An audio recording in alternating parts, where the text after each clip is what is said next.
Hi மக்களே, எல்லாம் எப்படி இருக்கிறீங்க? கர்த்தருடைய கிருபையில் ஒரு இறக்கத்தில் நல்லா இருக்கிற மக்களே. அதாவது மக்களே, கடவுள் நல்ல ஒரு மக்களே, ஆனால் மனுஷங்க சரியில்லை மக்களே. நம்ம பெற்ற பிள்ளையாகட்டும் மற்ற பிள்ளையாகட்டும் யாராக இருந்தாலும் எல்லாமே ஒரு அளவு தான். ஒரு காலகட்டங்களுக்கு அப்புறம் எல்லாமே மாறி போயிடும் மக்களே.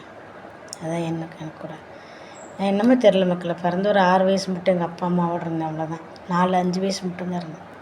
அதுக்கப்புறம் என்னை கொண்டு போய் தனியாகவே வளர்த்து அனாதையாகவே விட்டு அனாதைன்னு இப்போ கூட எல்லாம் இருந்தால் கூட எனக்கு அனாதையாகவே தான் இருக்கிற மக்கள். இப்போயும் எனக்கு ஏன்டா அந்த உலகத்தில் வாழ்கிறேன். எல்லாம் இருந்து அனாதையாக இருக்கிறது எவ்வளோ ஒரு வேதனை நமக்கு தெரியுமில்ல மக்களே. அது எனக்கு மட்டும்தான் கிடச்சிருக்கு மக்களே. இந்த உலகத்தில் என்ன பாவம் செஞ்சுன்னு தெரியல. நான் செஞ்ச பாவம் இவ்வளோ அளவுக்கு அதிகமாக இருக்க மாட்டேங்குது.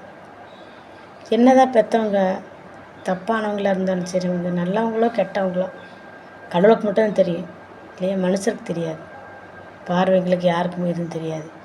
ஆனால் அவங்க இருக்க மட்டும் சந்தோஷமாக வச்சுக்கணும் மக்களை. அவங்கள விடுக்குன்னு பேசுகிறது, அவங்களுக்கு பிடிக்காமல் நடந்துக்கிறது தயவுசெய்து விடுங்க.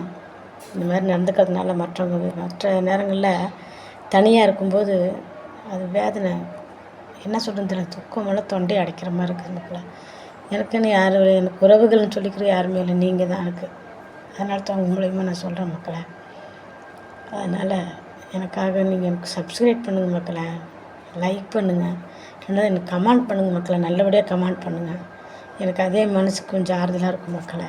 என்னன்னு தெரியல, எனக்கு உங்கள்கிட்ட பேசணும் போல் இருந்தது. அதனால தான் இந்த வீடியோக்குள் போடுறேன். தயவுசெய்து இந்த வீடியோ பார்த்து எனக்கு கமெண்ட் மட்டும் பண்ணுங்கள் மக்களை. நீங்கள் லைக்கே பண்ணலன்னா பரவாயில்ல, நீங்கள் பார்க்கணும். எனக்கு நல்ல கமெண்ட் மட்டும் பண்ணுங்கள், அது போதும்.